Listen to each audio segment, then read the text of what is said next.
والله سالته كده برضه احمد داوود مين؟ ليه؟ والله شبه احمد داوود خالص. مين اللي انا شبهه؟ يا استاذ احمد انا اسف ان في حد قال كده والله لا، انت هو- ليه بتخاطبه كانه هيتفرج علينا؟ والله نعمل له منشن وجاب كل حاجه من البيك، كل حاجه، مفيش ما هو حاجه عايز- عند البيك. عشان اعرف اقيم. قيمت. عصمت قيم. برتقاني. برتقالي. بس كل اللي قلناه ده يعني اسمها ايه طيب؟ اقول لك على حاجه، ما حدش يصدق ان احنا رحنا كده فاهم؟ برتقاني من البرتقان. انتوا بتقولوا برتقان احنا بنقول برتقان. بتقولوا ايه تاني في دمياط؟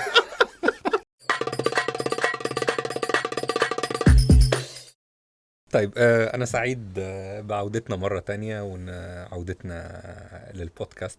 وانا حابب اذكر حاجه مهمه جدا برضو، ان احنا كنا بنعمل بودكاست قبل ما حد يعرف يعني ايه احنا عملنا بودكاست. بودكاست في الاول خالص فعلا. لا احنا عاملينه 2019 2019 لان دلوقتي لما بعد بتفرج على اي بودكاست احنا وقفنا سنة الكورونا، فكانت كورونا 2020. لا والله، وعملنا حتى حلقه بتاعه الكورونا. 2018 بس عملنا حلقه الكورونا في اللي كنا في البيت، كنا في اللي حلقت على دقنك زوم. للاسف. انا حد داني عشان اقول افيه البيك؟ ومحدش فهمه. محدش فهمه. كنت في بيك في البيت في البيت عملناها على زوم وحلقنا دقننا عشان نقول افيه. ومحدش دي المره فهم الوحيده الإفيه. اللي انا حلقت دقني فيها من ما خرجت من الجيش مثلا، ومحدش فهم الافيه. انا عايز اقول لكم حاجه. هو كل الناس البودكاست اللي عملوها من زمان وما نجحتش كلهم بيقولوا كده. بس بقى بس احنا بقى. لينا بس لا، الناس ما كانتش فاهمه احنا بنعمل ايه. ده حقيقي. يعني كان الناس بتقول هو مين اللي طالع معاك ده؟ يعني هو كان يرد وطالع عليهم عشان معاك هو ليه؟ برضه حد لطيف كده، فيقول لك ايه ودمه خفيف، ويقول لك لا هو كان واقف ورا الكاميرا وانا كنت عايز حد اتكلم معاه مش هقعد أكلم فشدته نفسي. بالبيجامه. ايه يا ابني التواضع ده؟ يا ابني اصيل التواضع اصيل. ده. أنا ما- عشان عندك مليون فولور يعني. يعني داخلين قربنا نبقى مليون. ان شاء الله نحتفل مع بعض بان هم لا، على توتال البلاتفورمز انت معدي المليون يعني الحمد لله، وهو منتشر ما شاء الله، تفتحه في اي حته تلاقيه. مش كاتب active، بس كاتب موجود. تمام. مترجم موجود. شغال. ده كان موجود على بلاتفورمز انا ما سمعتش عنها قبل كده، بودكاستر ما يضرش. او اي حاجه هو موجود نسيت عليها. الموضوع ده، انا اسف. يعني اقسم بالله انا اسف. انا عارف هي غريبه شويه، ما تجيش في دماغك يعني. انا اسف. انت عندك حاجه المفروض اول واحده اقولها. مش عارف ايه. ايه المايك اللي طالع لك؟ مش عارف. فلا احنا بادئين من بدري والناس كانت فاهمه انت بتعملوا ايه، انتوا بتتكلموا كده كأن انتوا قاعدين عادي يعني. فتمام يعني، وكنا موجهين اللي احنا بنعمله ان احنا لينا، احنا بنقعد نتفرج ونفرج اصحابنا احنا بنرغي في ايه عاده. قالوا بس في حاجه غريبه قوي. انا كنت خايف من البودكاست بس الكومنتات كلها ايجابيه، يقول لي انا بمسح الشتايم. بس هشتم ليه؟ شتايم والله العظيم ده هايله جدا.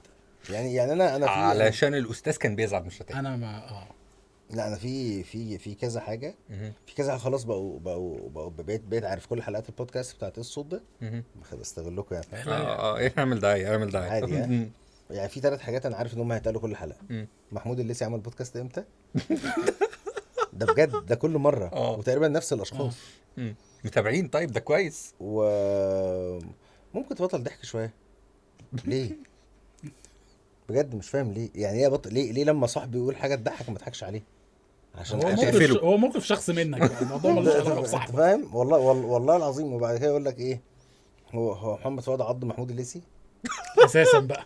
يا جماعه ما تيجوا نتكلم عن موضوع الحلقه، ما تيجوا نتكلم عن موضوع انت فاكر انا البودكاست. قلت لك انت شبه مين اول مره شفتك؟ ده حاجه غريبه قوي. لو انا فاكر صح احمد داوود. احمد داوود. والله احمد داوود مين؟ احمد داوود الممثل. اكيد مش ده، اكيد مش.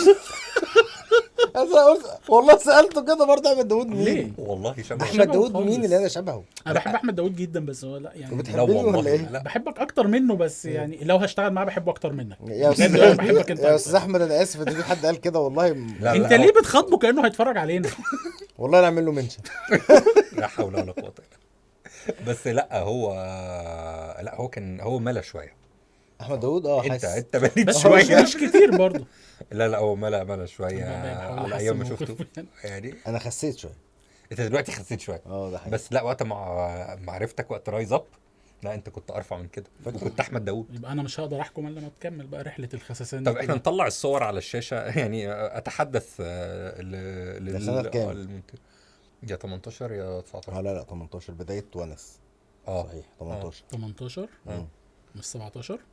لا مش 17. لا انا 17 ما كنتش في مصر يعني، انا جيت في اخر 2017. يبقى انا شفتك 18. فيعني لا كان شبه احمد داوود. كنت ما سافرتش ولا مره انا ساعتها عايز اقول.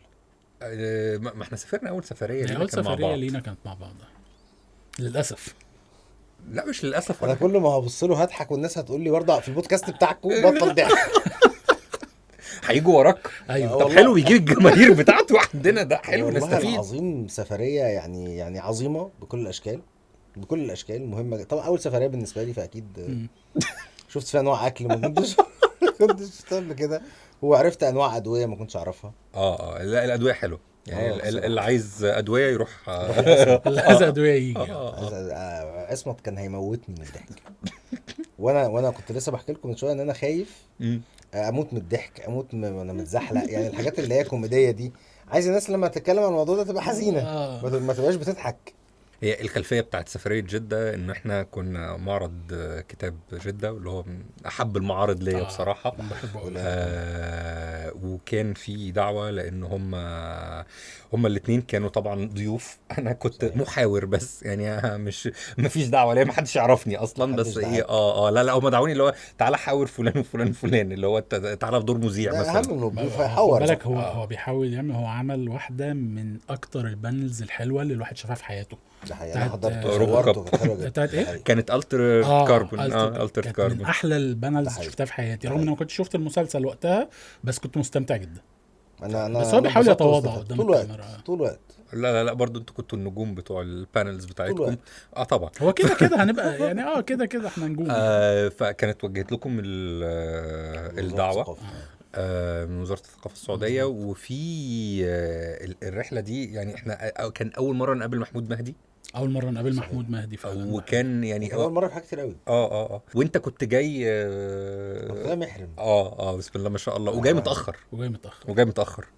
ما العمره ملهاش ميعاد. لا مش العمره، مش الطياره العمرة. ليها ميعاد اللي هتوديك ميعاد العمره. الطيارة. فده كان غاش اتاخر ولا حاجه بجد. انت كنت معادنا على اعصابنا. انت كنت قاعدنا لان احنا عارفين ان انت بتيجي لا، على متاخر أعصابنا وانا إيه؟ مديله ميعاد انت غلط. كنت وصلت يعني دي المصيبة. القناعه اخر نص ساعه قبل ما هو يجي هنمشي خلاص. ان مصطفى مش هيلحق الطياره. هو كان وصل للقناعه دي، هو بدا يرتب أصل حياته انتوا على ان كنتوا- مصطفى أصل مش انتوا جاي بدأتوا معانا. تتغدوا باين يعني طلعنا الله. احنا خلصنا، احنا اتغدينا مرتين في اللونج تقريبا قبل ما انت تيجي. ما تتكلمش على الغدا مرتين ده عشان احنا يعني جايين له. عشان انا وانت كنا بنتغدى 6 احنا كنا بنوزن كل يوم. هي المشكله ان هم الناس دول كرمه قوي يا بابا، او اللي هم عملوا لنا يعني فطار غدا عشاء كل حاجه يعني اول انكلوسيف، اللي هو انت. فاحنا كنا فعلا ما بنعملش حاجه غير ان احنا بنصحى بدري علشان نلحق الفطار. والاكل كان حلو قوي. الأكل كان حلو. هناك في الكراون أوي بلازا. أوي أوي الوحيد أوي. اللي ما عجبوش كالعاده كان ياسر بهجت، ده صاحب دار يتخيلون. ماشي. فهو يعني بس هو ياسر مش هو سهل حاجه صاحبنا تعجبه وما بسهولة. مين بي- اللي ما عجبش التاني؟ هو اللي ما عجبهوش الاكل والاكل ما عجبوش. لا الاكل ما بياكلش حلو. آه. انت فاهم؟ اصل ما اصل سدش الاوبشن في التاني ده ما الموضوع. ينفعش. لانه بص هو برضو ايه، هو من جده، فهو هو عايش جداوي، هناك فعارف المطاعم وعارف الحاجه، فعنده بس احنا بقى اتلخبطنا بين الجمبري والاستاكوزا. الجمبري كان جامبو الى ما لا نهايه. الى ما لا نهايه، اللي هو التايجر بيسموه هناك. فانا وهو في صلصه، فانا مش فاهم انت مين. انت بتعمل ايه هنا؟ انت بتعمل ايه هنا فعلا. وكان طعمه حلو. وانا اسمع دايما ان الحاجات اللي هي مش عارف شكلها مبالغ فيها دي طعمها وحش. لا لا طعمها كان حلو، كان حلو جدا جدا يعني. وبعدين دي كانت اطول فتره قعدت فيها انا وعصمت مع بعض. انت قعدت 5 ايام تقريبا. لا انا بقصد واحنا بناكل. احنا بناكل 5 ايام برضه. ما احنا قعدنا 5 ايام ناكل. ده حقيقي. نزلنا 4 كيلو في ال5 ايام دول، ده بجد. اللي هو ازاي 4 كيلو، هو كل يوم كيلو. كان في تارجت. واو. يعني انا جاي برقم زدت 4 كيلو وانا راجع. انت زدت 4 كيلو. لا انا زدت اكتر. انت اصل انا قعدت 13 يوم تقريبا انا وباسم. لا هو في اخر 13 يوم مبقاش ياكل. ايه ده؟ لا انا باسم وصلني لمرحله ان انا اخر 3 ايام كنت بفطر وبتغدى وبتعشى كيوي واناناس. واقعد على ترابيزه تانية غير اللي هم بياكلوا ده دايت فيها. ايه ده؟ لا مش دايت، ده زهد. زهد. زهد من كتر الاكل. يعني فعلا بقول له باسم اخر 3 ايام مش قادر ابص للاكل. انت عارف مين اكتر واحد صدمني في الحكايه دي؟ حكايه الاكل في السعوديه. احمد مراد. ان هو نباتي. فيجيتيريان. هو فيجيتيريان. احنا طبعا لقيه يعني في اكل حلو كتير. انا فيجيتيريان دي وانت مش عامل دايت. قصه بتيجي في دماغي. يعني مش جاي لك ما كانش ما كنا يعني احنا حياتنا هي مرحله دايت فبنوقفه فالحمد لله ده كان من الفترات اللي احنا موقفين فيها الدايت. وبعدين لقيته بيعمل طبق جرجير وحط عليه رمان. ايه ده؟ ايه ايه هو احمد مراد كده. ممكن يلاقيهم في حته، يعني يلاقيهم اصلا مش شرط يشتريهم. وبعدين انا مستني بقى، وبعدين شكل انا بقى ايه. لا هو شكلنا يعني هو جايب طبق قد كده في جرجير، في تلال من الاكل وهو جايب جرجير ورمان. فاكيد احنا بنعذبه يعني، اكيد احنا هو شايف. لا هو ما تمام، ما خلاص عدى المرحله بتاعت ان هو يعني حتى ممكن يكون بيبص الاكل اللي احنا بناكله اللي هو قرفان، اللي هو مش والله تحياتي والله، شايف عملها ازاي، تحياتي والله. يمكن برضو احنا برضو المفروض بعد ال40 نتلم شويه في موضوع الاكل ده. نعمل ايه يعني نقلل برضو اللحوم الحمراء، نقلل بس اللحوم اللي فيها دهون اوحش. لا هو اللحوم الحمراء احنا ما ناكلش اللحوم، مش لما الدكتور يقول لنا احنا اتفقنا، احنا هنستنى لحد ما لغايه ما الدكتور والمحاليل متركبه كده وبتاع. طب اخر مره حوش الربيع كده سريعا كده وبعدين اي حاجه. فكانت تجربه في الاكل بالنسبه لي يعني هي اول مره سفر، اول عمره بالمنطق، اول عمره. منطقي فعلا.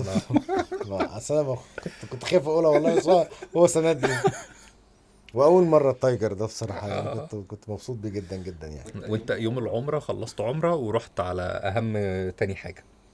انا فاهم عن السفر لما بروح الاقصر واسوان مثلا، او انزل معادي، اي سفر يعني، ان انا لازم اروح الحاجات بتاعت المكان ده. يعني في حاجات ما ينفعش تعدي غير لما تعملها، زي مزارات يعني. انا كان بالنسبه لي السعوديه عمره والبيك وبروست البيك، فهو خلص عمره جاب بروست البيك وهو جاي. انا عارف ان كان شكلها غريب ان انا جاي محرم وشايل بروست البيك الساعه 3 الفجر. انا عارف ان التجميعه مش لطيفه خالص. لا وبعدين كان متحمس لدرجه اللي هو صحانا 3 الفجر تعالوا جربوا. واحنا اوريدي كنا متروسين بس انا عايز اقول لك على حاجه، هو صحاك قال لك تعالى جرب، هو صحاني قال لي تعالى في المطلق. بس فانت كانت اوضتك في اخر الممر، انا كانت اوضتي في وش اوضته، فانا قبلك وصلت خبطت، فده فتح لي بمنظر واحد مش عامل عمره، فتح لي بمنظر واحد يعني. فقال لي ادخل، والله ما داخل. ادخل ازاي؟ فقال لي ده باسم جاي. طيب خلاص طالما باسم جاي انا بثق في باسم. اول مره نسافر مع بعض فعلا، واول مره يبقى في يوم بيخلص والتاني بيبتدي، فهو ما يعرفنيش، فقال لك ده جاي من عمره، شكله كده ده مجنون ده. لا انت مش هدخل اقعد معاه في اوضه. وجاب كل حاجه من البيك. كل حاجه، مفيش حاجه عند البيك عشان اعرف اقيم. قيمت اسمه تقيم. هو انا بره الهوا قلت رايي، رجموني الاثنين، فانا اقعد ساكت دلوقتي. لا في حاجات ما بنتكلمش ما انا مش هقول رايي، بس ودي اراء شخصيه في النهايه. يعني تمام. ساعتها يمكن كان عندك مشكله في التذوق، في حسن التذوق او حاجه يعني كان الجمبري كابس على نفسي شويه. انا يعجبني باسم يعجبه وانت ما يعجبكش يعني. انا ما قلتش حاجه، انا ما قلتش حاجه. اختلافات يعني. لا تفسد من اي حاجه. طب ايه الاكل في السفريات بتاعتنا اللي عجبكم اكتر حاجه؟ لا انا عايز اقول لك ان الاكل معاك بيخضني قبل ما بيعجبني. بيخضك ليه؟ والله العظيم، لان تكساس اسمه صح؟ تكساس دي برازيل. ده في الامارات، في دبي. ما هي دبي في الامارات يا راجل. ودي كانت حصه الجغرافيا بتاعت. تمام. لا دي كانت تجربه بالنسبه لي غير مفهومه، لان انا باكل كتير يعني بس قعدتوا تقولوا بناكل الله كتير. الله ينور. ما هو ده الموضوع بقى. انا من ايام ما كنت بلعب رياضه، انا كنت بطل حديد. انت قلت لي الموضوع ده انا مش مصدقه، ووريتني صور ومش مصدقه برضه. مش مهم اعمل لك كده يعني وريتني صور فتحت لك من غير اعمل لك كده. بعد العمر فاتح لي بالبوكسر ومستحمي، فجسمه مبلول كله وشعره مبلول بتاع. خش تعالى لي بقى لو راجل، تعالى. لا مش هعمل كده طبعا، مش هعمل كده. وجايبني بالاكل، يعني جايبني بالحاجه اللي عارف ان انا هاجي بيها. خش البيت جوه. خش انا مش هدخل. فانا متخيل ان انا عادي، وانا من ايام الرياضه، فكره انك بتاكل فرخه دي فكره عاديه جدا. انك بتاكل كيلو ونص لحمه دي فكره عاديه جدا. فقلت خلاص يعني، بس هيوديني فين؟ قال لك ده احنا هناكل لحمه الى ما لا نهايه. فانا تخيلت اني مش هخرج من المطعم. لا انا تخيلت ان هيحصل مشكله امنيه، ان الراجل ده ضروري يا جماعه بقاله 3 ايام هنا، بقاله 3 ايام هنا ما بطلش اكل. فيلا بينا انا بدات. هو السيستم، حد بيعدي معاه سيخ ما، في نوع ما من اللحمه. هو حد معدي معاه سيخ فيه لحمه. الوحيد اللي عارف هي ايه هو باسم. ده حقيقي. يعني هو بيقول لك ده اللي هناك ده كذا، فانت الراجل بيجي لك بتلاقي لحمه. بيجي لك لحمه طعمها حلو. احنا ما أوي. اختلفناش، أوي. غير ان احنا مختلفين في الحته بتاعت احنا بناكلها بقى رير ولا بناكلها ميديوم ولا بناكلها هي well ميديوم done. رير. ميديم رير انا متفق معاك. يعني انا باكل ويل دان، بس ما فيش حاجه اسمها برضو كده، ده كاوتش، انت كده معلش. بتاكل كاوتش. انا ما اختلفناش، هو تكساس وانا دو طوعته برازيل. اول مره. تكساس دو برازيل لحمته حلوه ما اختلفناش، بس مش هي احلى حاجه في المطعم. في ايه تاني؟ شوربه الاستاكوزا. طبعا شوربه الاستاكوزا وأنا انا ممكن أول- اروح اشرب شوربه انا وارجع. اول مره ما اديتهاش بقى ايه لا. قدرها، لا لازم تديها قدرها. يعني اعتبرتها حاجه جنب الاكل. لا لا حصل حاجه غريبه جدا، آه. ان هو اصر، وانت عارف احنا كلنا بنسمع كلام احنا باسم. بنسمع كلام بس ما بطلنا نرفص ده خلاص. حقيقي. هو اصر ان انا اكل رير دي او ميديوم رير. ميديم رير. فانا قعدت احط عليها ملح بقى وبتاع لا، ما واقلبها بت- كده واقلبها كده، ورحت عامل كده اول وانا الاكل عموما بيجيب الافكت بتاعه اول ما ينزل هنا. يعني سواء هتعب او لا، اول ما نزلت معدتي حسيت شعور غريب، بطني ما وجعتنيش بس حسيت ان الدم بيتسحب من مخي. ده بجد مش هزار. الدماغ بتاعطل دي. فبدات احس ان انا بسقع.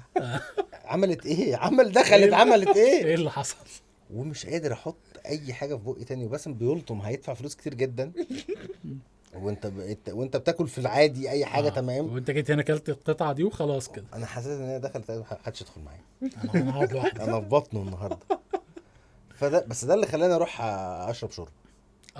يعني ده وداني الحته احلى برضه. لا انا هو قال لي من الاول خالص، قال لي خش على الشرب. فانا في الاكل ما بدورش ورا، بس دخلت على الشرب. بدور ورا بس في ايه؟ بدورش بس في حاجه. لا والله بدور ورا في حاجات. في ايه؟ مش هينفع نقول هنا بدور ورا في حاجات.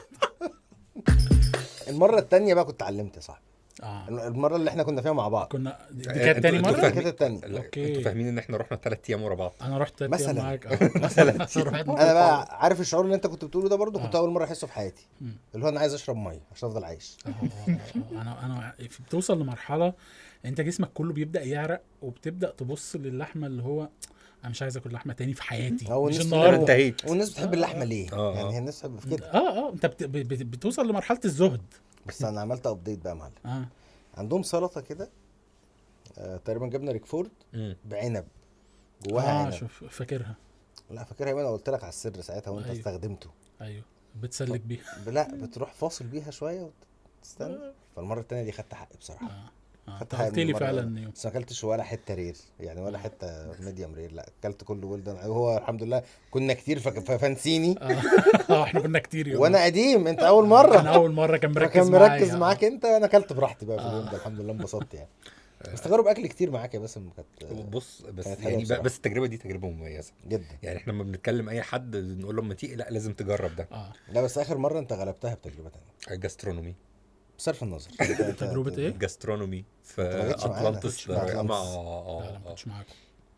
انت مستنياك. خلاص ان شاء الله نروح يعني احنا نتكلم كاثرياء بس انا حابب البوزيشن ده. احنا يبدو علينا معانا فلوس. لا جاسترونومي اللي في اطلانتس ذا رويال ده حاجه تانية خالص. ده اللي هو ايه ده، انت عندك سيكشنز بتاعت كل الدول وكل انواع الاكل، كل المطابخ. احنا قعدنا جنب السيكشن كالعاده اللي جنب بتاع السي فود طبعا. اوكي. وجربنا مثلا نوع سمك، احنا قعدنا نتخانق هو ده ايه. لانه بطبيعه السمكه مش عاملين فيها حاجه، هي طعمها زي الرنجه بالظبط. بس حلوة. بس احلى بكتير. هي مطبوخه ولا مطبوخه ولونها ابيض مع الجريل كده وخلاص؟ على الجريل. اوكي. ولونها ابيض. فانتوا مش عارفين دي ايه بالظبط. برضو اسمها اكت از خبير طبخ اللي هو واخده صدمه على الجريل. لا ما انا هنتكلم على الاكل فحافظ 3 حاجات: جوسي، واخده صدمه على الجريل، ومقرمشه. بس فالسمك ما ينفعش يبقى جوسي، ما ينفعش يبقى مقرمش، فاكيد واخد صدمه على الجريل. لا هم كانوا مسوينا جوه ملح. اوكي. عارف انت لما في طبقه ملح كده وبتاع. ده زي ما بتوع تركيا بيعملوا اللحمه كده. اللي هو قاله لنا وما زال شاكك في هذا الامر اقواله. ان قال لك دي سلمون بس بتاكل رنجه. فانا ما كنتش اعرف ان السلمون فيه لون ابيض اصلا. السلمون بيبقى برتقاني كده. بس يعني ودورنا ويكيبيديا برتقاني برتقالي. بس كل اللي قلناه ده يعني اقول لك على حاجه، ما حدش يصدق ان احنا رحنا كده خلاص كده تمام. اسمها ايه طيب؟ صلحوا لي عشان اعرف اقول. يا برتقاني. برتقاني بناء على انه برتقالي. برتقاني من البرتقال. انتوا بتقولوا برتقان احنا بنقول برتقان. بتقولوا ايه تاني في دمياط؟ يعني بتقولوا ايه تاني؟ ده فرق ثقافات رهيب ده. معلش قول يعني ايه الحاجات اللي شفتها في الامارات كده عايز تعبر عنها بالدمياطي؟ لا في حاجات كتير يعني كانت الامارات حلوه، بتقولوها ازاي عندكم؟ حلوه عادي؟ ايوه بالله عليك. والله. بص هو يعني في دمياط لهم لهجه معينه انا ما بتكلمهاش لان انا اصلا اساسي قاهري. بس قاعدين في دمياط، بس ما بتكلمش دمياطي، بس عاده برفع الكلام زي الاسكندرانيه يعني. انت منين؟ انت مين؟ انت من القاهره بس عايش في دمياط وبتتكلم زي الاسكندرانيه. انا جدي الله يرحمه من القاهره. اسمه ايه؟ جدي عبد الحميد. انا حاسس انت بتجمع عنه معلومات. لا وهو المنطق اللي بتكلم جدي عبد الحميد انت مش عارفه؟ ما انت لا اصل انا ليا جد تاني اسمه غريب شويه. اسمه ايه؟ اسمه اعتراف. اسمه ايه؟ قول اعتراف. اسمه ده والد ماما. فكنت انا حتى قريب كنت بعمل حاجه في شركه اتصالات، اقول له بيقول لي اسم الجد اللي اقول له اعتراف، يقول لي ايوه اسم الجد اللي ايه اعتراف، مش سامعك. اقول له اعتراف، يقول لي يعني ايه؟ قال لي يعني ايه اسم جدي اعتراف؟ يقول لي مفيش حد اسمه كده يا عم جدي، انت هتعرف اكتر مني. هو انا ينفع بلاش تقول له كده؟ اسم خالك ايه طيب؟ اسم خالي محمد اعتراف عبد الرحمن اعتراف. اوكي تمام. فاعتراف يعني واخد يعني ايه يا جماعه الحاجه؟ يعني ايه؟ هو ده اللي كان عايش في القاهره؟ لا ده في دمياط. طب ماشي. انا كنت عايز اسمي بقى هادي ابني، انا كنت عايز اسميه اعتراف، وبعدين مراتي قالت لا، وامي قالت لا، وجدتي قالت لا. اللي كانت مراتي اعتراف كلهم قالوا لا مفيش هيحصل ده. ايوه في انت ليه تعمل في ابنك كده؟ عشان كنت بحب جدا الله يرحمه قوي. ايوه بس انت عارف هو سمى ابنه اياد ليه؟ اياد من قال هادي. اياد الصغير. هادي واياد. اوكي. ليه؟ لا يقول لك ده هوك يعني هيطلع فاصل قوي. عشان ايه؟ بحب اياد نصار قوي. اسمع والله انت متخيل ان هو فان بوي للدرجات دي اللي هو انا بحب اياد نصار جدا. ايه اكتر ادوار اياد نصار بقى؟ يعني انت سميت عيالك ليه؟ عشان نعرف ننده لهم. دي يعني فكره حلوه. دي فكره حلوه برضه مش بطاله اللي هو ريحان فتمام جايه معاك يعني. لا والله ريحان مامتها اللي سميتها اوكي من القرآن يعني. وانا نوح ما اعرفش ليه من زمان جدا عايز اسمي نوح يعني. انا كنت فاكر الاثنين ولاد. انا بتعامل معاك كل ده لان ريحان ولد. لا ريحان لا والله انا لسه لغايه دلوقتي قال مامتها سمتها لو مين ايه اللي بيحصل. في ايه روح كل المعلومات اللي عندي. مع ان انا كلمتها فيديو مره وانت قاعد ازاي ما خدتش بالي. هي انا ولادي قعدوا لحد ما كانوا عمرهم 3 سنين الاثنين من غير شعر. عشان كده انا فاكر ان مره كنت انت بتكلمها فيديو خلتني اسلم عليك. انت بتاخد شعرهم كنا بنحط لها توكه عشان احنا مسمينها اسم ولد. ما عشان كانت اتلخبطت. وهي فضلت لحد 3 سنين مش طالع لها ولا شعرايه. ده غريب قوي يعني. لا انت احسن كمان. ما دي كانت سفريه مهمه برضه. لسه هنتكلم عنها. يعني دي سفريه تركيا والله كان فيها اكل حلو تركيا. لا على فكره المره اللي رحناها دي المره الوحيده بس احنا قعدنا 5 ايام كلنا في ال5 ايام 10 حاجات مثلا. المره الوحيده اللي كلنا فيها حاجه حلوه كان المطعم اللي هو كان اسمه ولا فاكر. لا ولا فاكر الاسطوره. كان اسمه الاسطوره بس كان بالتركي يا راجل. احنا ترجمناه على جوجل ترانسليشن طلع ان اسمه محمد رمضان. لا اتاكدنا برضو بجد كان والحاجه الغريبه ان هو نزل حاجات كتير قوي. كانت احلى حاجه فيهم الفول والبسطرمه ده. على فكره انا مش هتكلم عن الموضوع ده ليه؟ عشان ما جيتش معاكم. ده سبب مهم جدا. لا بس هي كانت تجربه مهمه جدا. اعتقد لازم نشاركها مع الناس لان في ناس كتير قوي بتحب تعمل الموضوع ده دلوقتي. لا مش تركيا بتحب تزرع شعر. تمام. هو ما يبانش يعني لو هو عارف ان ما حدش خد باله. انا حاسس ان ما حدش خد باله. اسف والله بس كده زارعين اصلا. طب نقوم نمشي طيب ولا ايه؟ عشان الاستوديو بتاعك بقى. لا براحتكم انا بحب ارمي افيهات بس عشان الناس تقول لي بطل ضحك. لا هي كانت تجربه صعبه برضو لان هو كان برضو كانت الدعوه لابو ظبي معرض ابو ظبي وكان برضو طلعنا من ابو ظبي على تركيا. عصمت كل سفرياته معايا بتجيله دعوات والناس مشكورين بيقدروه فبياخدوه بيزنس كلاس. تمام. فهو جاي على طول بيزنس كلاس. عمره ما شاف الايكونومي. اول مره يشوف الايكونومي امتى؟ وانا عامل عمليه وراجع موجوع وراجع من تركيا.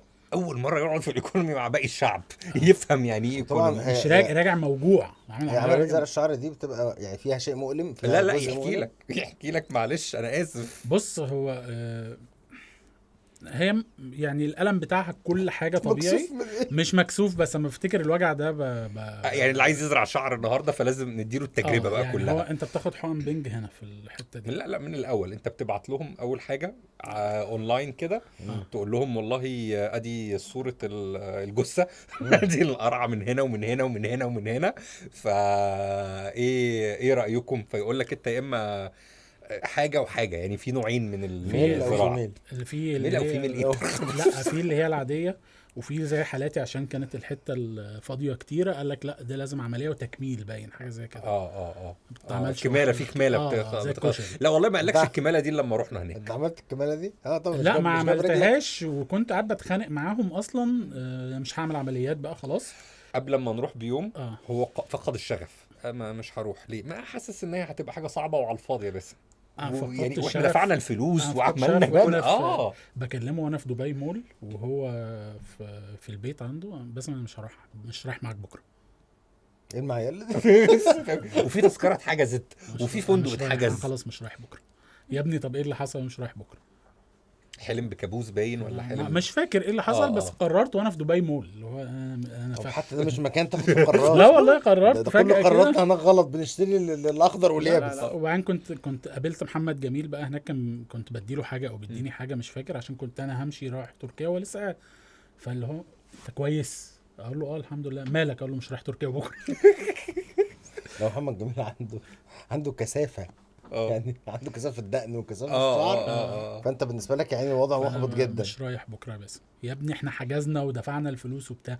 طب خلاص هاجي بس مش هعمل العمليه، هاكل فول بالبسطرمه. يعني هاجي لا هو كان عامل حساب ولا شاورما بامانه يعني.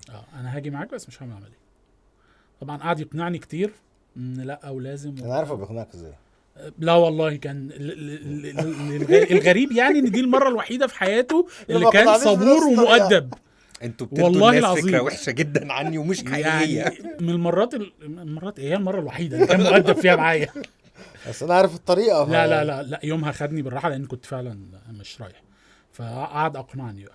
هل بس من المشاعر دي عشان هو كاتب ده؟ بتكلم بجد والله، عشان ما بعرفش افسر الحاجات دي. لا عشان وهو صغير باباه تقريبا غلط وسوي يتفرج على فاينل ديستنيشن، فهو اي حاجه غلط ممكن تحصل هو بيتخيل ان هي هتحصل. انا دايما عندي بحط اسوأ الاحتمالات اول حاجه.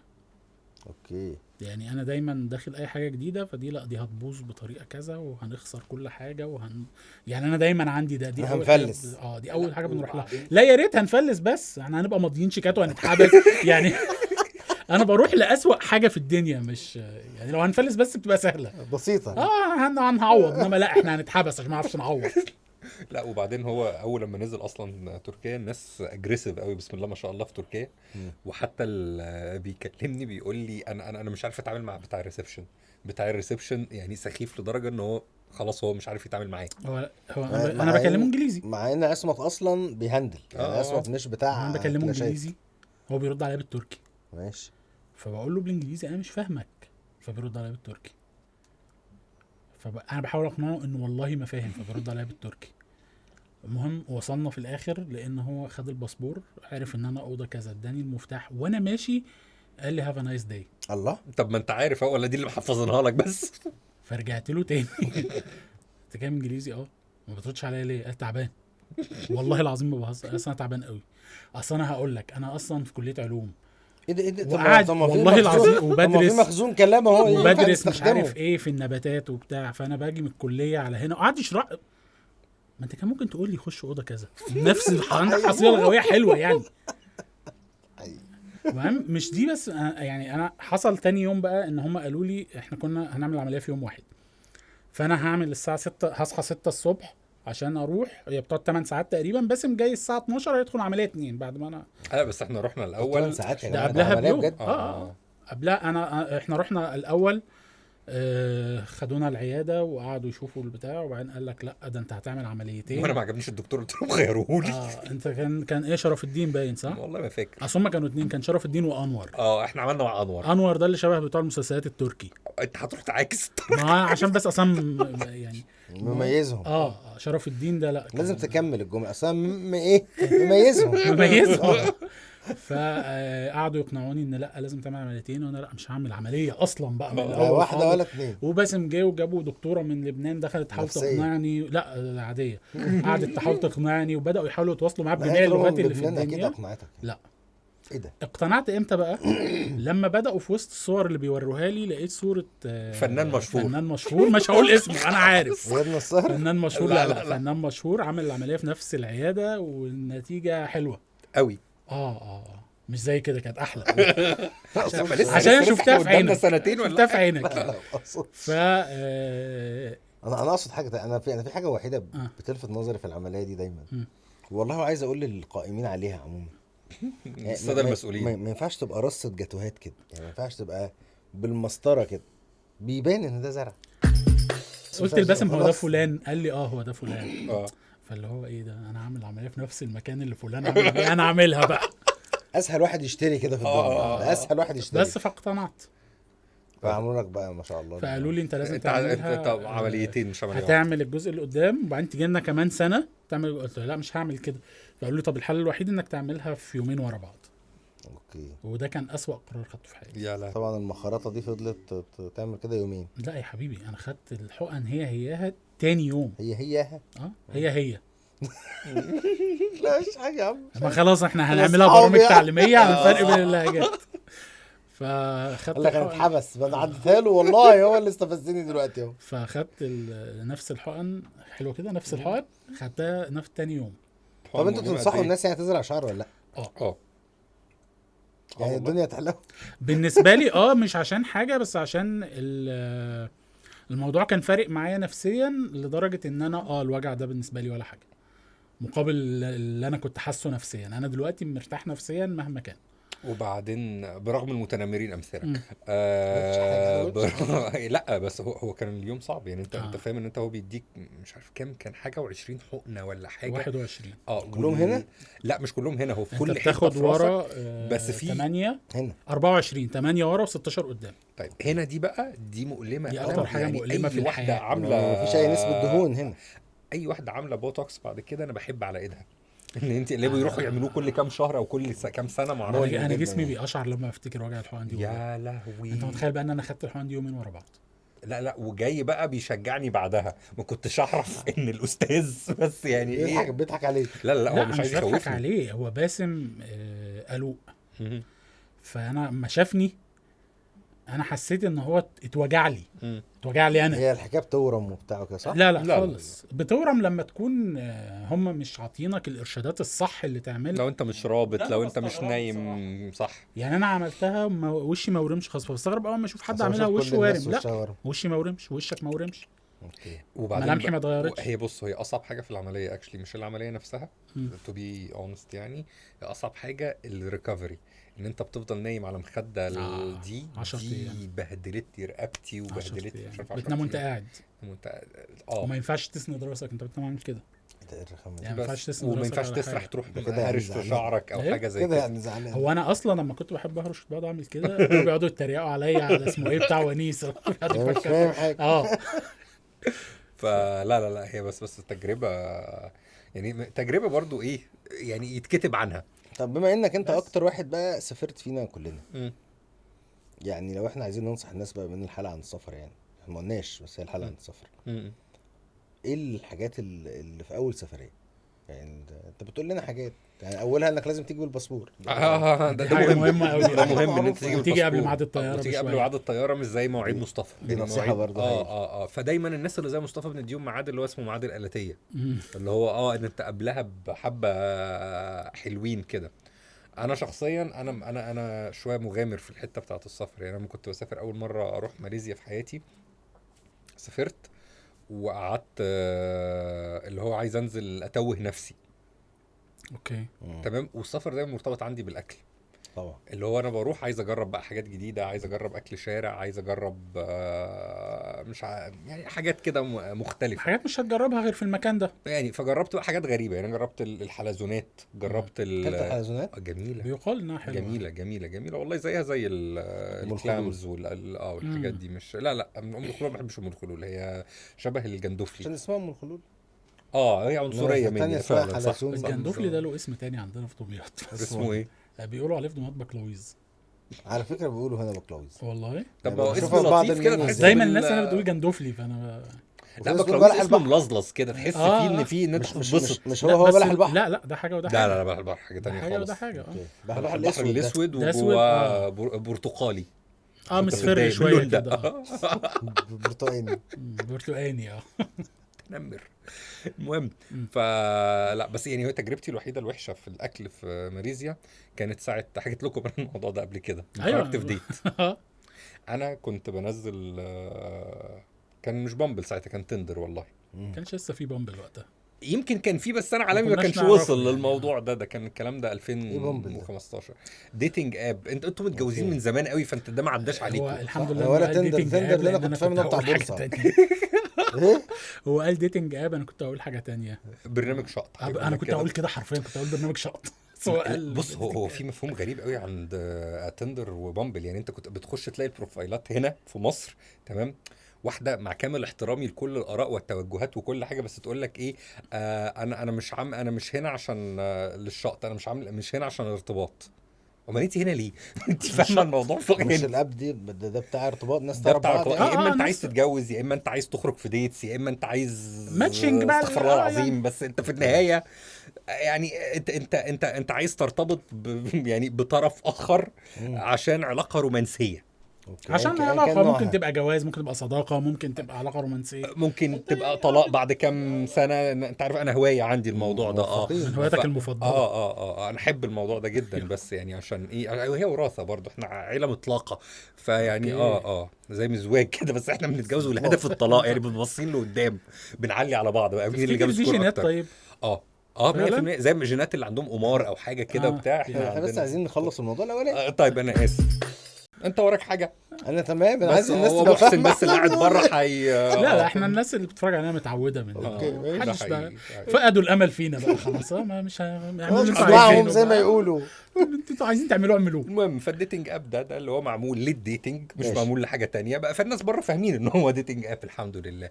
فكان في فتاه حسناء من صربيا، ربنا يعافيهم، ما اعرفش هم عندهم حرب دلوقتي عندهم ايه، بس احتياطي يعني. هم طلعوا من يورو، فما اعتقدش ده عندهم حاجه اسوء ربنا من كده. ربنا يعافيك.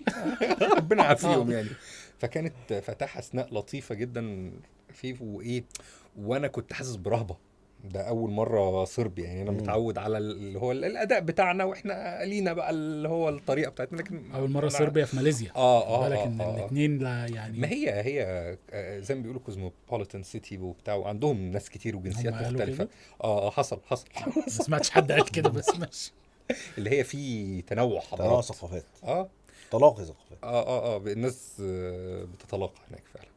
فانا كان اول مره يعني اخرج مع الجنس. حاولت بقى ان انا ابقى ايه اللي هو انا جاي انا عارف كل الاكل اللي في البلد وكل حاجه في البلد، بس ايه لازم ايه احسسها برضو ان هي ليها طب ما تختار لي مكان، انا جاي بقى جديد، ما تعرفيني على البلد ومش عارف ايه، فاللي هو ايه حد ياخدني تحت جناحه وبتاع.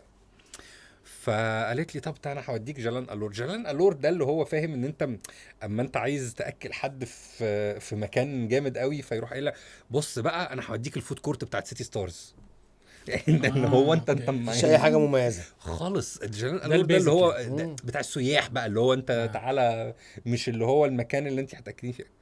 فانا بروح المكان عادي وعارفه، بس ايه قلت لا تمام يلا نروح الجلان الور. راحت وطلبت اول حاجه طب تشرب ايه ومش عارف ايه وبتاع، طب انت لازم تجرب الكوكونات جوس. ماشي. فهم بيجيبوه لك كده اللي هو ايه كوكوناتايه كده لا مؤاخذه، وبتبقى خارمينها وحاطين فيها شاليمو وشمسيه بالامانه برضو ان امان يعني لم يضيفوا شيء. وانت بتشدها عارف ميه المجاري، عارف هتدوقها بقى. واحد صاحبي دوقها لي. انا اللي دوقتها له انا. ايوه اللي هي ميه المجاري ولا كوكونات جوس؟ الاثنين. والله العظيم طلب لكل الناس حاجات حلوه الا انت. الا طلب. انا قبل ما اطلبها لك قلت لك ايه، قال لي هجيب لك حاجه شكلها حلو جدا هتصورها بس طعمها. انا ما قلت بقى الجمله الاخيره دي. قال لي حاجه شكلها حلو هتصورها بس. فانا يعني برضه هعمل كده. واضح معاك هتصورها بس. كان واضح معاك. طمع وراح شدت شفطه قبل ما اشرب شربته. حاجه غريبه جدا طبعا. ده ازاي ده؟ بس اتفرج على وشه انتقع وجهه بجد يعني. المهم فطلبت ده مش عارف ايه، فشرب ايه القرف ده، واحنا قاعد بحاول ان انا بضحك كده وتمام ماشي. طلبت الابيتايزرز فطلبت السلطه الاول. فالسلطه كانت عباره عن حاجات خضراء. فالحاجات الخضراء دي انا افترضت ان هي سبانخ. ان شاء الله. انا ماليش تقول على سبانخ، بس تمام بحبها وسط الحاجات وبتاع. بصربيا يعني مش هنقول لا. ولا بس هي طالبه من حاجات ماليزي بقى وحاجات مش عارف ايه. فرحت واخد قطمه منها، وده الوصف الوحيد اللي ينفع اقول لك الطعم. هي كان طعمها وملمسها تمام. هتسالني انت عرفت ده كان السؤال الجاي. انت دقته قبل كده، بس هو كان الهام نزل عليا كده. هو ده يا باسم الطعم. ودي اول تيت معانا بالظبط، مش حاجه تانية. تاني تيت. فانا بجد كنت عايز ارجع، فرحت شادر في مرة المجاري عشان اهدى شويه، مش هينفع شويه. وراحت ايه نزل الابيتايزر الاولاني، فكان عباره عن كاليماري مقلي. فتمام. الله، دي حاجه غريبه قوي وسط اللي انت قاعد تحكيه. انا لو بقول بطاطس مقليه بقى هنا هبقى سعيد. فانا رحت هي حاجه عارفها على طول واخد 3 كده في بقي، اللي هو يلا نغير ده. اكتشفت ان هي مش كاليماري مقلي. طلع ايه؟ اكتشفت ان هي معموله ببيض. اوكي، يعني هي عباره عن بيض، بس البيض بيبقى اللي هو مش عارف بيسموه ايه، بس هو بيض ممشش وبيتحط على الكاليماري. طب ليه؟ فالمطعم ده رافع شعار اللي هياكل حاجه عاديه ومرقصه. بالظبط. لا والله كان عنده حاجات عاديه، بس هي بنت الجزمه اللي هي المرقصه تصحوا يعني. توري له كل الحاجات اللي محدش شافها قبل كده، كل حاجه اللي محدش كلها قبل كده. وبعد كده راحت نازله السمكه هتعملوا ايه؟ سمكه كميه جينجر. جينجر بالعربي يعني ايه؟ لا مؤاخذه انا زنجبيل. هي زنجبيله بس فانت بتاكل. طب هي الصربيه دي كانت زنجبيله يعني للدرجه دي يعني؟ ما دام وصل للديش الرابع يبقى كانت حلوه. ده حقيقي. فيعني اديت ما كملش خلاص، ما قدرتش استنى اشوف الحلويات هتبقى ايه. مين اللي دفع؟ انا هو اللي دفع. انا يعني دفعت وخلعت اللي هي اللي هي كان اليوم مكمل وبتاع انا متخيل كده. انا متخيل بقى ان هي عامله تعاقد مع المطعم.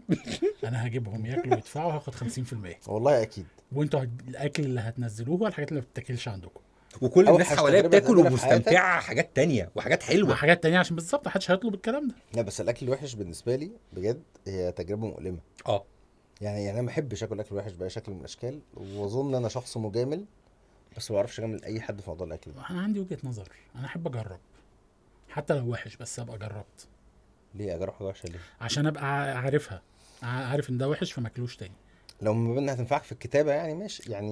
لا انا بجرب، عايز الاقي له مبرر عادل. لا عادي. بص اصل نخش اي مطعم بنجرب المنيوز كلها. وكان معانا في جده ساعه ما رحنا بتاع الجمبري. لا ده كان الكاتبه كانت تمبست. تمبست. هو اصلا مش هينفع نكون في المكان اللي كنا فيه ده بالجمبري اللي كنا فيه ده وروح مطعم جمبري. لا والله رحنا مطعم جمبري. وما احنا يوم ما خرجنا، يوم ما ضيع الايبود بتاعه، ايبود ايه، ما ضيع الايربودز بتاعته، كنا رايحين فين؟ لا ده انا فاكر قصص تانية عن اليوم ده.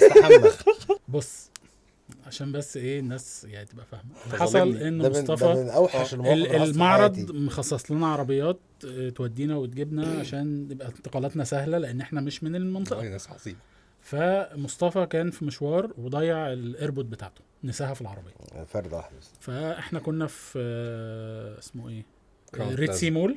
كنا في ريتسي مول ورجعنا كراون بلازا. قلت له باسم انا عايز اطلع اخد دش عشان انا عرقان، الجو حر هناك وبتاع. فقال لي بص احنا هناكل لان الغدا فاضل عليه ايه 10 دقايق فخلينا واحنا ملتزمين مواعيد الغدا. ودخلنا لقيناك وقعدنا كلنا مع بعض. عمرك اتاخرت على الغدا؟ لا سبحان الله.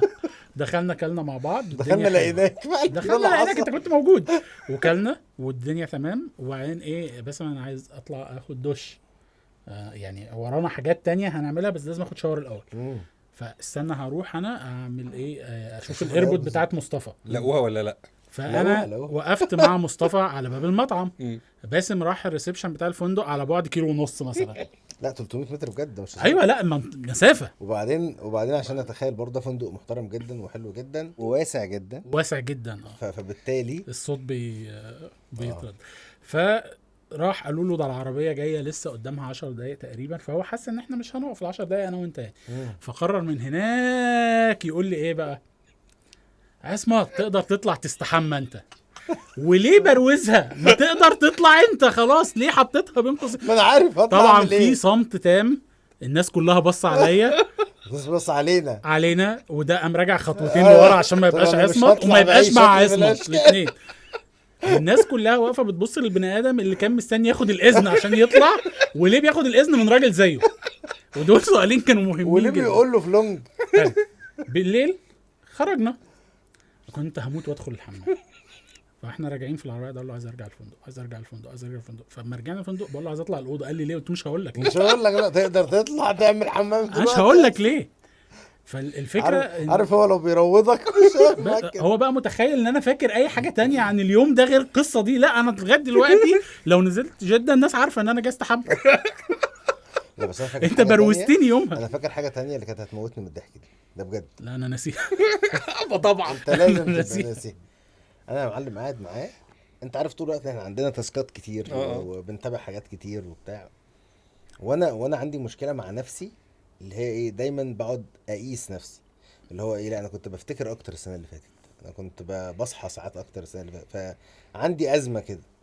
وانا بشتكي له واحنا بناكل برضه يعني ما طبعا احنا كل كلامنا انا وعصمت واحنا بناكل، فبشتكي له بقول له انا حاسس ان بدات ابقى بنسى، يعني في حاجات مهمه بنساها وبتاع ومش عارف ايه وانا باكل جمبري برضه وسمك. فبدا هو يحكي لي في تلت ساعه ده بجد في دواء عن ان في دواء بيعالج المشكله دي جدا. وبعدين مصطفى احنا لسه داخلين على شغل كتير جدا، فازاي تنسى، والموضوع ده لازم تعالجه وما ينفعش تسيب نفسك. وقعد انا حسسني انا كنت هعيط وسمك. محاضره من اللي هي يديها لك اجدع سيلز بتاع ادويه. وانا على فكره اقول لك على حاجه، انا المشكله دي كانت عندي بس اتحلت نهائيا. ما بقتش انسى دلوقتي، ما بقتش انسى اي حاجه، بقيت مرتب حالي جدا، بقيت تمام وكله كويس مش عارف ايه.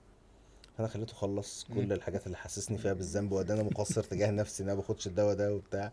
سألت سؤال غريب جدا، قلت له ايه اسم الدواء ده؟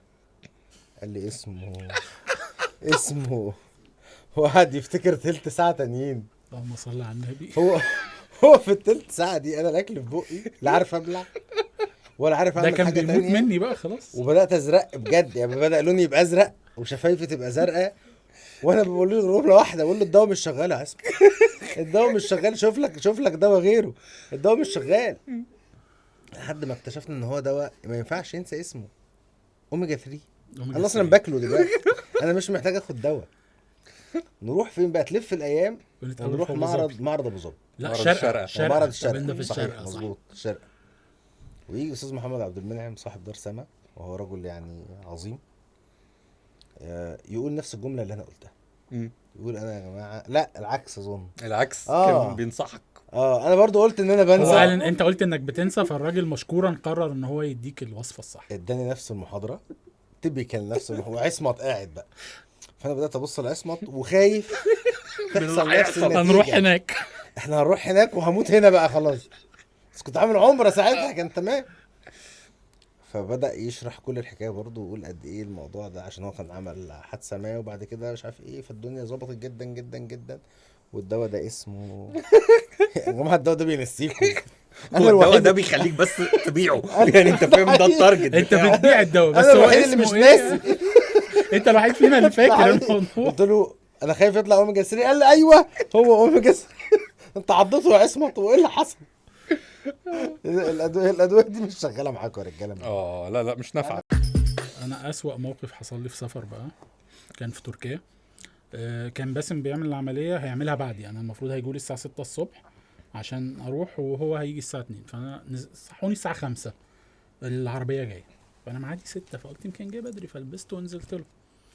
فالراجل اللي بيسوق العربيه سوري فبيتكلم عربي، فما الاستاذ محمد قلت له ايوه، فقعد يبص لي كده وبعدين قال لي بص يا مناخيرك كبيره بس مش محتاجه العمليه قوي، انا شايف ان انت كنت هتدخل تتبنج ويشيلوا مناخيرك فعلا. مناخيري مالها؟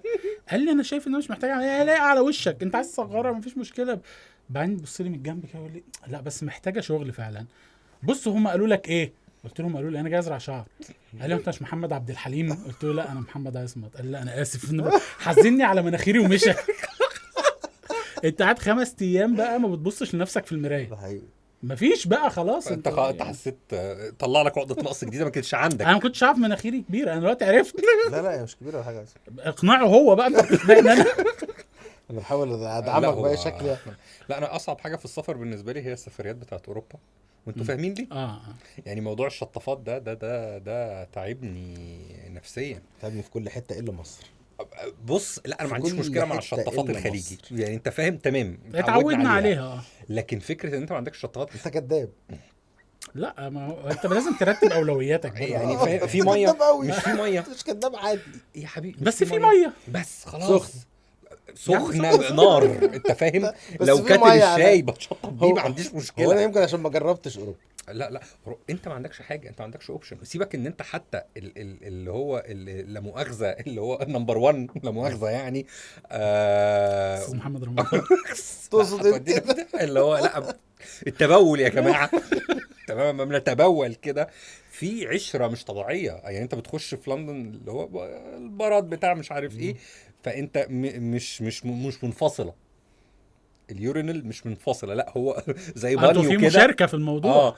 وعارف صاحبي اللي كتفه في كتفي بيخليني مطمن، فهو انت مطمن مفيش اي حواجز، انت قاعد كده ومع بعض يلا يا جماعه. ده شيء مقزز جدا. سيبك من المقزز اللي فيها، يعني ممكن يعمل لك انسكيور مدى الحياه كده.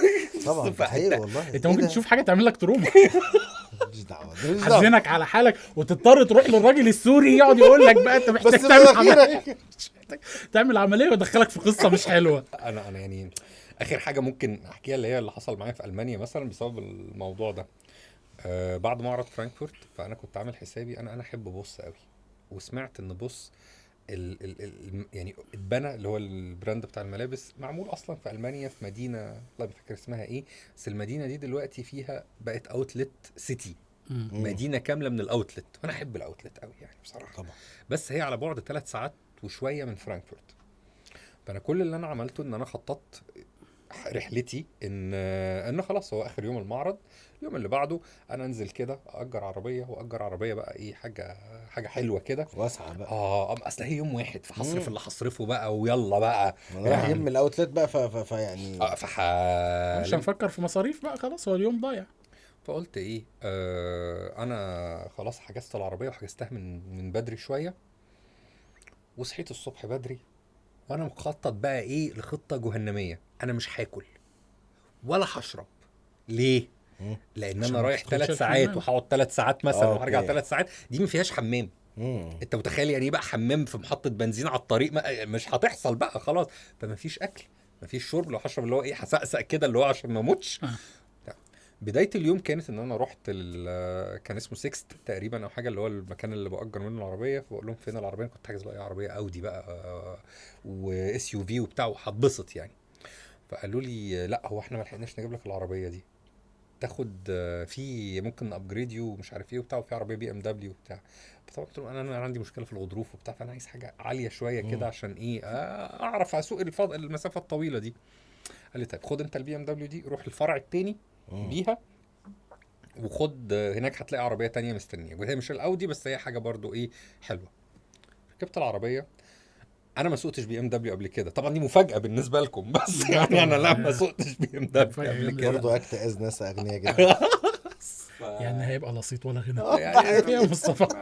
فانا مش قعدت، انا نزلت في العربيه واطيه جدا، وبعدين كل حاجه بالالماني. وانت كنت قاعد خنسيك؟ اتخن كتير. اوكي. وكل حاجه بالالماني، وان انت عشان توصل الموبايل عشان تشغل الجي بي اس اصلا، فانت بسم الله ما شاء الله كده لازم تعمل ريجستريشن على الابلكيشن بتاع بي ام دبليو. معقدين الدنيا هم بصراحه مش سلسين كده، لازم يحسسوك انت فقير، انت مأجر العربيه دي مش بتاعتك مش عربيه. الماب بص عليها كده انت اوبر، انت هتحطها كده وتشوف البتاع. فتمام يعني قضيتها كده والحمد لله عرفت اسند الموبايل وما اعملش حادثه ووصلت للمكان التاني. طيب ايه العربيه؟ لقيت براند عربيه كنتش اعرفه اصلا ان هو موجود في الوجود، اسمه كوبرا. لطيف وحاجه و360 وفي مش عارف ايه، وتكنيكلي انت العربيه اللي بتسوق نفسها ما تعملش اي حاجه، اللي هو انت بتثبت السرعه وهي فيها رادار وفيها اللي هو اللين كنترول وفيها كل حاجه. لا واللي الطف هي بتقرا السرعه من على اليافطه بتاعه السرعه، فبتقدر تادجست السرعه. عظيم. فكتر خير الدنيا، انا عاوز ايه تاني؟ انا ممكن اريح الساعتين دول. والله ده كنت بفكر فيه. اول مفاجاه واجهتها على الطريق ده كنت شايف ايه 120 وبعدين 140. فانا متعود ايه في الامارات عندهم 20 يعني كيلو زياده، ان انت بدل 140 فانت معناه ان انت تقدر تكمل 160. انا مشيت على 160 واخر لين بقى وانا وحش والعربيه بتتهزش وبتاع ومثبت السرعه، ولا اي حد بقى ورايا عايز يعدي، انت مجنون ولا ايه؟ طيب اروح ناقل اللين معديه وراجع وبتاع وياخد مخالفه بقى هو. وقال لي لا مش هاخد مخالفه، اصل المخالفات بقى هناك الله اعلم بيدفع فيها كام باليورو دي. بس شويه برضو بتاع، وانا حسيت ان انا لا في حاجه غلط، فرحت راجع في النص. وبعدين بدات استوعب حاجه، ان اللوح عليها علامه اكس على السرعه. اوكي. اتاري الهاي واي هناك الطرق السريعه ما فيهاش ليميت، ما فيهاش ليميت سرعه الليميت اللي اصلا، تحت مش لفوق. ما فيش ولا تحت ولا فوق. اوكي. انت جيب اخر عربيتك. امال انت غلطان في ايه طيب؟ ان انا غلطان ان انا مش جايب اخر عربيه، انا جايب 160. الناس دي ماشيه 200 وحاجه. اوكي. هو اللي مقصر. تمام. فانت اللي هو ايه، لا ده انت ممكن تعيش. انت عطلنا. بالظبط. فانت فاهم واحد ماشي 200 وبتاع، وانا الارقام دي عمري ما جبتها في اي عربيه قبل كده. انا مش من اللي هو ايه اللي بيصور لا بتسوق كويس يعني، بتسوق بعقل. سواقته حلوه. ربنا يكرمكم. كنت خايف منه في الاول. ده انتوا الاثنين اما اول ما ركبته تمام وتربطوا الحزام وعاملين كده تمام. بعد ثالث يوم بداتوا تفكوا شويه، انا اللي فكركم بالحزام. جبت طبعا ايه، وصلت اللي هو الايه اللي كان 220 240. وصلت اخيرا بعد 3 ساعات ونص. واول حاجه عملتها ان انا بعد ما ركنت ان انا بفتح الموبايل، فلقيت واحد من اصحابي اللي كان عايش في المانيا بيقول لي انت كنت قايل لي بكره ان انت رايح الاوتلت سيتي، يا رب ما تكونش رحت علشان النهارده يوم الاحد. هي اجازه الاوتلت ولا اجازه كل حاجه؟ البلد كلها اجازه. فببص حواليا وانا كنت في حاجات بتقول لك وانت رايح، كان في اشارات في الموضوع. ما عدا المكان اللي خدنا منه العربيه، ما عدا السكست بتاع العربيات ده. فانا رحت باصص حواليا كده وشايف المكان، والمكان مقفول، وانا اللي هو ومش واكل ومش فطران ومش شارب ومش اي حاجه. طيب تمام، احنا هنرجع تاني. رجعت العربيه، يعني نزلت من العربيه، رجعت من العربيه، فتحت الموبايل تمام، رجعت من العربيه وبصيت حواليا يعني بس برضه عشان ابقى امين ودقيق، افكر في كل اكشنز اللي وطلعت. وبعدين بدات ابص البنزين خلص طبعا، فلازم اروح بنزين عشان اكتشف معلومه جديده.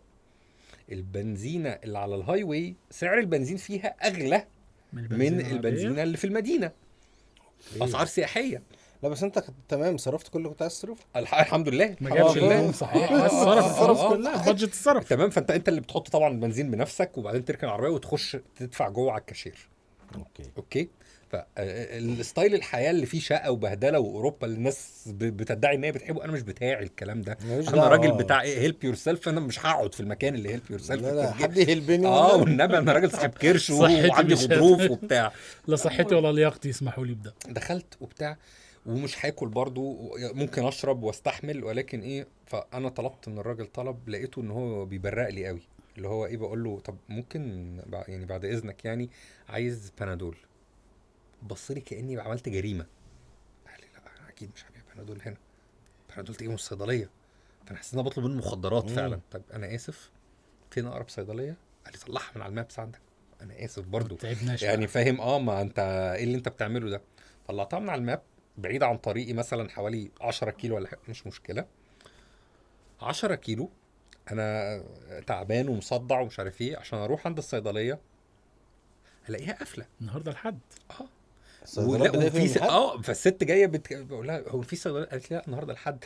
اللي هو يعني ده مش منطق، الناس بتاعي يوم الحد. اللي هو لا انت هنا بيعيوا جميع الايام بس الحد لا، بس اجازه الحد تبقى عامل حسابك. تمام.